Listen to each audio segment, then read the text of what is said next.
correção das atividades que eu passei na última aula. Então, pega aí o teu livro. Eu sei que vocês são alunos super aplicados, fizeram todas as atividades e agora só vai fazer correção, tá certo? Então, vamos lá. Página 258, né? É o ícone olho na prova, né? De olho na prova.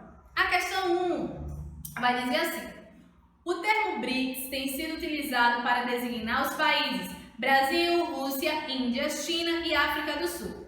Sobre esses países é correto afirmar que, letra A, formam um bloco econômico que, a exemplo do Mercosul e da União Europeia, está estabelecendo um conjunto de tratados e acordos visando a integração da economia.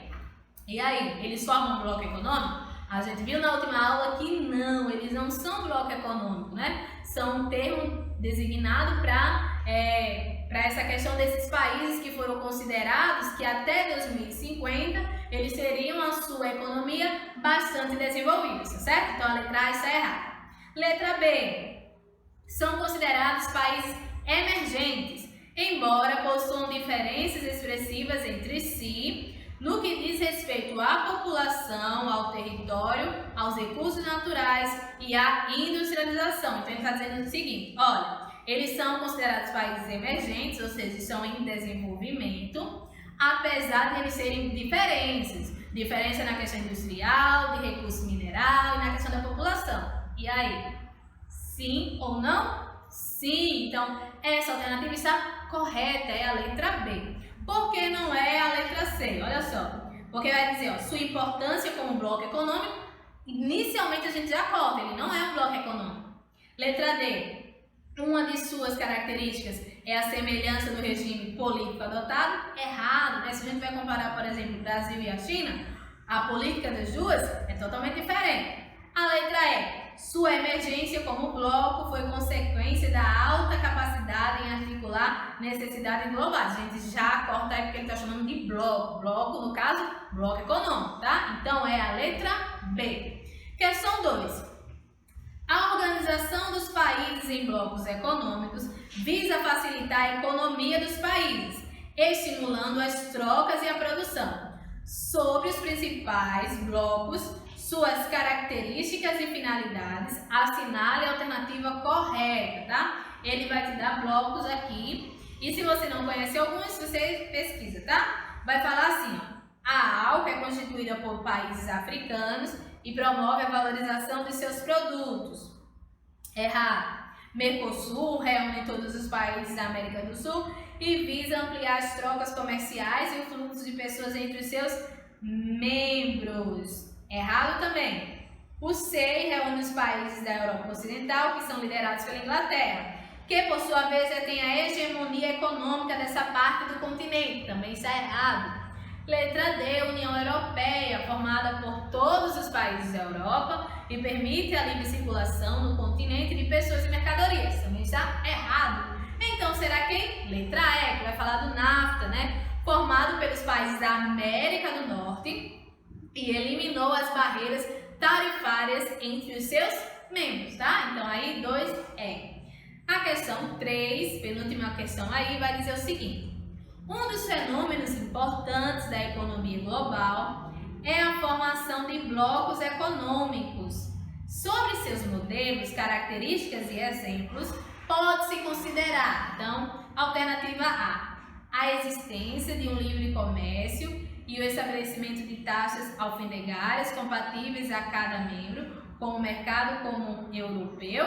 Errado, tá? Que a união aduaneira, além de abrir o mercado externo comum, trata da eliminação de taxas entre os blocos como algo. Também está errado, né? Ela não vai tratar dessa eliminação das taxas.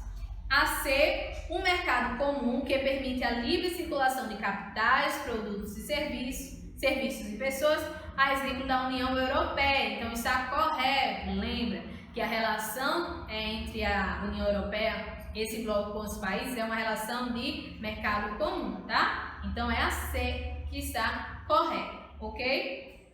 A número 4 vai dizer o seguinte: o aumento do número de acordos de integração nacional foi um dos principais eventos nas relações internacionais nas últimas décadas. Praticamente todos os países são membros de algum bloco e muitos participam de mais de um. Aí a questão A.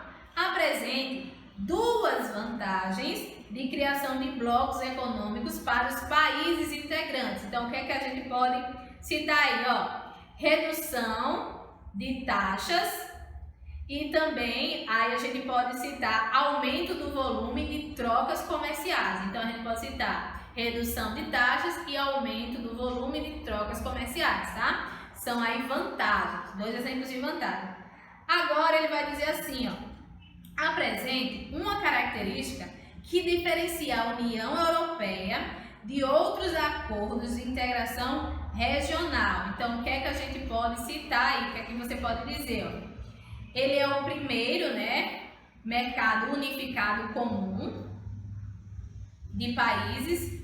Então, vamos lá. Primeiro, ele é o primeiro mercado unificado comum de países, E aí, outro exemplo, no caso, ele se diferencia por possuir uma legislação comum. Então, vejam duas coisas aí que ele vai ter em comum. Mercado unificado comum de países e legislação comum. São as duas características que vai diferenciar a União Europeia dos outros países. Vamos para a página 259? A 259 vai dizer o seguinte, A questão 1. Por que é importante a presença de organismos internacionais na economia? Fácil, Então, olha só, você diz assim: com a intensificação e evolução dos meios de produção e também o aumento da complexidade do fluxo comercial, foi necessária a criação de organizações internacionais para administrar esse fluxo. Tudo bem? Questão 1. A questão 2 vai dizer o seguinte: qual a importância dos blocos econômicos na economia globalizada? Então, qual é a importância desses blocos econômicos? Você pode colocar assim: as transações comerciais entre os países se intensificaram e se mostraram cada vez mais complexas. Em função disso, quando países negociam condições comerciais diferenciadas para determinado grupo de países, há favorecimento não apenas de um país, mas do conjunto, tá? Essa aí é a importância do bloco econômico. E a 3 vai pedir para você ler aí, um pequeno trecho de uma reportagem. O título é: após reunião de líderes, BRICS dizem estar comprometidos com o Acordo de Paris, tá? E aí ele vai pedir o seguinte: como podemos caracterizar as relações políticas e comerciais estabelecidas pelos BRICS? O que é que a gente pode dizer? O BRICS não é caracterizado por ser um bloco econômico, mas envolve economias que se destacam no mercado mundial. Isso favorece o diálogo e os acordos devido à vontade política de cooperação, bem como os investimentos e financiamentos para as atividades realizadas pelos países membros, ok? E vamos finalizar como? Página 260, Aí vem o mapa mental sobre a atividade comercial mundial. Como é que ele inicia lá em cima? Vai dizer assim: atividade comercial, instituições que atuam. Organização Mundial do Comércio, OMC, tem por objetivo regular o comércio. Banco Mundial tem por objetivo emprestar dinheiro para países em desenvolvimento. Fundo Monetário Internacional, FMI, tem por objetivo equilibrar o sistema monetário internacional. Blocos econômicos como União Europeia, Mercosul e BRICS, composta de países em desenvolvimento como Brasil, Rússia, Índia, China e África do Sul. E aí, gente, finalizamos a correção dessas atividades. Finalizamos também o livro 1 de Geografia. Próxima aula, a gente já inicia com o livro 2. Então, se você não completou as atividades, ainda não tem atividade em dia, coloca essas atividades em dia, tá? Do livro 1, para você entrar no livro 2 já bem certinho, tá, no ano? E até a próxima aula!